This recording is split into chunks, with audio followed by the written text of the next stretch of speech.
दो तरह के लोग होते हैं इस दुनिया में, जो छोटी सी भी प्रॉब्लम आने पर डर जाते हैं, घबरा जाते हैं, दुखी हो जाते हैं।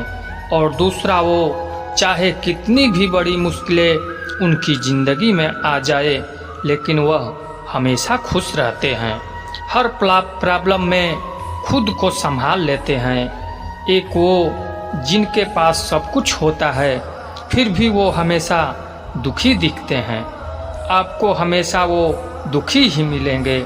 और दूसरे वो जिनके पास कुछ हो चाहे ना हो, लेकिन वह हमेशा आपको खुश मिलते हैं, मुस्कुराते हुए मिलते हैं। आज हम ऐसी 3 कहानियों के बारे में बात करेंगे, जो चाहे आपकी ज़िंदगी में 1000 मुश्किलें क्यों ना आ जाए, कितनी भी बड़ी परेशानियां क्यों ना आ जाए, लेकिन कहानियां आपको हर मुश्किल में खुश रहना सिखा देगी, हर परेशानी में मुस्कुराना सिखा देगी। पहली कहानी, एक फकीर देश में यात्रा के लिए निकला। मार्ग में जब रात हो गई तो वो एक व्यक्ति के घर में जाकर रुका। उसका नाम आनंद था। आनंद ने फकीर की खूब सेवा की। दूसरे दिन आनंद ने उस फकीर को उपहार देकर विदा किया। फकीर आनंद की सेवा से बहुत खुश हो गया था और उसे दुआएं देने लगा, भगवान करे तो दिनों दिन बढ़ता ही रहे।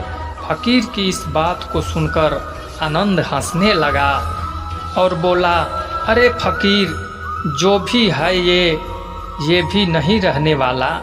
फकीर आनंद की तरफ देखता रह गया और वहाँ से चला गया। कुछ वर्षों के बाद फकीर फिर आनंद के घर आया और देखा कि उसका सारा धन और सारी संपत्ति सब कुछ खत्म हो चुका है। पता चला अब आनंद किसी गांव के जमींदार के यहाँ नौकरी करता है। वो फकीर आनंद से मिलने गया, लेकिन आनंद ने अभाव में भी उस फकीर का स्वागत किया। झोपड़ी में फटी चटाई पर उसे बैठाया और खाने के लिए जो उसके पास सूखी रोटी थी वो फकीर को दे दी। फकीर की आंखों में आंसू थे। फकीर कहने लगा, हे भगवान, ये तूने क्या किया? आनंद फिर हंसा और कहने लगा, अरे फकीर, तू क्यों दुखी हो रहा है? ईश्वर हमें जिस हाल में भी रखे हमें खुश रहना चाहिए, उसे धन्यवाद देना चाहिए। समय सदा बदलता रहता है और सुनो, ये भी नहीं रहने वाला। फकीर सोचने लगा, मैं तो केवल भेष से फकीर हूँ, लेकिन सच्चा फकीर तो तू है आनंद। कुछ वर्षों के बाद फकीर फिर यात्रा पर निकला। आनंद से मिला तो देखकर हैरान रह गया। आनंद अब तो जमींदारों का भी जमींदार बन गया है। उसे मालूम हुआ कि जिस जमींदार के यहाँ आनंद नौकरी करता था उसकी कोई संतान नहीं थी। मरते समय उस जमींदार ने अपनी सारी जायदाद आनंद को दे दी। फकीर बहुत खुश हो गया। उसने आनंद से कहा, अच्छा हुआ वो जमाना गुजर गया, भगवान करे अब तो ऐसा ही बना रहे। यह सुनकर आनंद फिर हंसने लगा। अरे फकीर, अभी भी तेरी नादानी बनी हुई है। फकीर ने पूछा, क्या यह भी नहीं रहने वाला? आनंद ने उत्तर दिया, हाँ, ये तो चला जाएगा, फिर इसको अपना मानने वाला ही चला जाएगा, इसे अपना मानने वाला ही चला जाएगा। यहाँ पर कुछ भी हमेशा रहने वाला है ही नहीं, और अगर कोई चीज़ शाश्वत है तो वह है हमारी आत्मा। वह हमारे मन की शांति है, हमारे मन का सुकून, और बाकी जो कुछ भी है वो हमेशा रह ही नहीं सकता। फकीर ने आनंद की बातों को बहुत ध्यान से सुना और वापस चला गया। कुछ सालों के बाद फकीर जब उसी गांव से गुजरा तब आनंद का वो महल तो है, लेकिन उसमें आनंद नहीं है।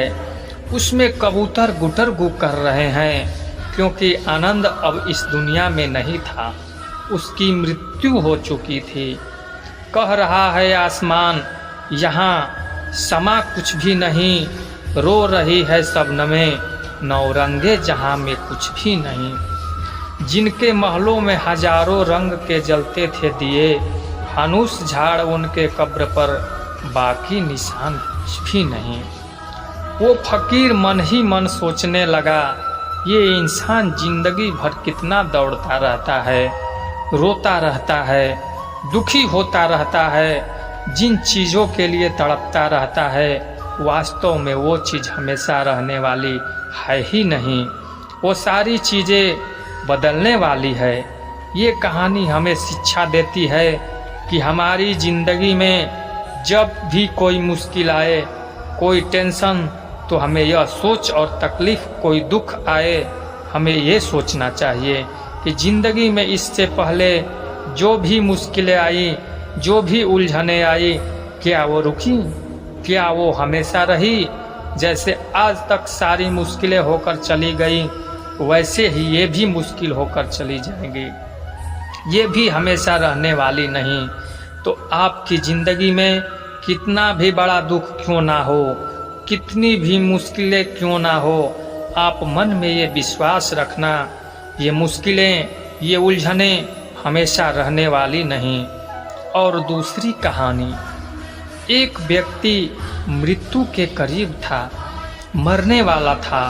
उसने अपने बेटे को चांदी के सिक्कों से भरा हुआ एक थैला दिया और अपने पुत्र को बताया, जब भी इस थैले से चांदी के सिक्के खत्म हो जाए, जो मैं एक प्रार्थना बताता हूँ, उसे दोहराने से चांदी के सिक्के फिर से भरने लग जाएंगे।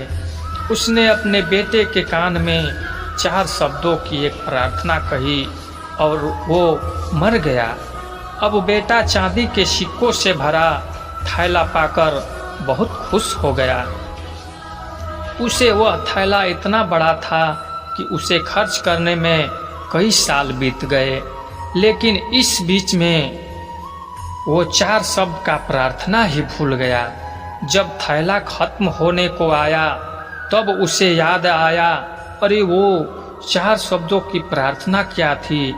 उसने बहुत कोशिश की लेकिन उसे याद ही नहीं आया।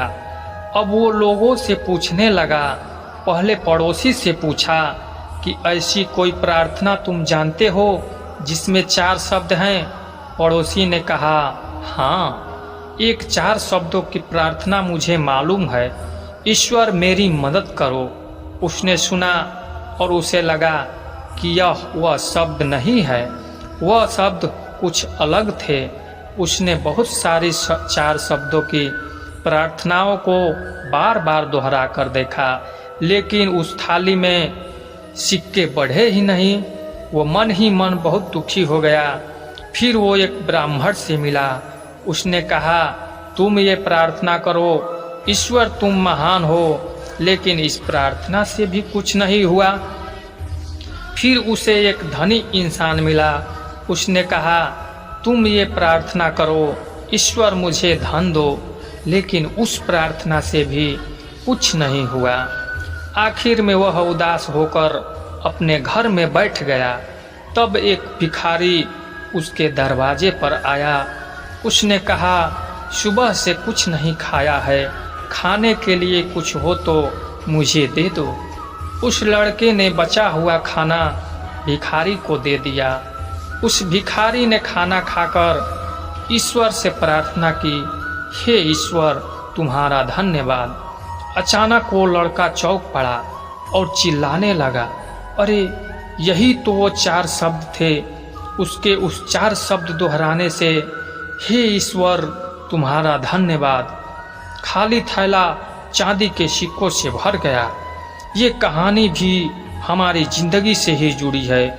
वो खाली थैला हमारी ज़िंदगी है और वह चांदी के सिक्के खुशियाँ हैं। जब तक हम अपनी ज़िंदगी में शिकायत करते रहेंगे, परेशान होते रहेंगे तब तक हमारी खाली थैली में वो खुशियों के सिक्के आते ही नहीं हैं।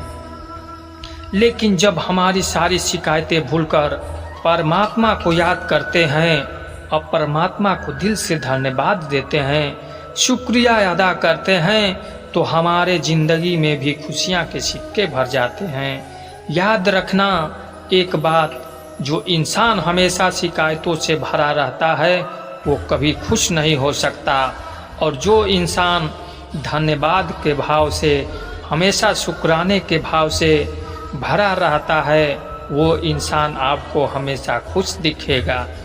उस इंसान की ज़िंदगी में आपको शांति और सुकून हमेशा दिखाई देगा। और तीसरी कहानी, एक चिड़िया ने एक खेत में घोंसला बनाकर उसमें अंडे दिए। उसमें समय आने पर 2 बच्चे निकले।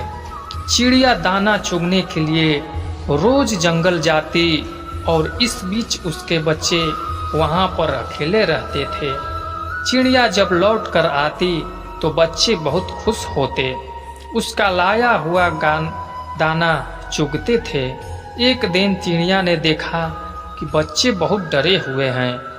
उन्होंने बताया, आज खेत का मालिक आया था, वो कह रहा था कि फसल पक चुकी है, कल बेटों से खेती की कटाई के लिए कहेगा। इस तरह तो हमारा घोंसला टूट जाएगा, फिर हम कहाँ रहेंगे। चिड़िया बोली, फिक्र मत करो, अभी खेत नहीं कटेगा। और अगले दिन सच में कुछ नहीं हुआ। बच्चे बेफिक्र हो गए। 1 हफ्ते के बाद चिड़िया को बच्चे फिर डरे हुए मिले। बच्चे बोले, किसान आज फिर आया था और कह रहा था कि कल नौकरों को कहकर खेत को कटवाएगा। इस बार भी चिड़िया ने बच्चों से कहा, तुम चिंता मत करो, कुछ भी नहीं होगा, डरो मत।